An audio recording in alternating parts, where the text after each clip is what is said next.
गाईच्या पाठीला जर का खाजवलं, ताई लक्ष द्या लक्ष द्या, गाईच्या पाठीला खाजवलं तर सगळे पाप निघून जातात. गाईची शेपूट उजव्या हाताने डोक्यावर धरली तर सगळ्या तीर्थांचं फळ मिळतं.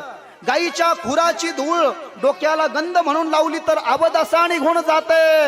आणि गाईच्या गोठ्यामध्ये जो संध्याकाळी गाईच्या तुपाचा दिवा लावतो तो 100 वर्ष गोलोकात राहतो, ब्रह्मलोकामध्ये राहतो. आणि ऐका ना, जो रोज गाईला गोग्रास काढतो, लक्षात आलं का तुमच्या?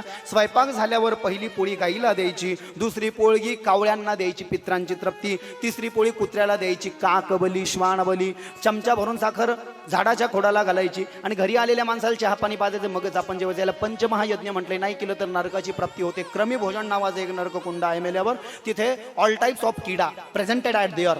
सगळ्या टाईपचे सगळे जगातले किडे तिथे असतात. आणि आपण पंचमहायज्ञ केलं नाही म्हणून आपल्याला त्या किड्याला खावं लागतं. अरे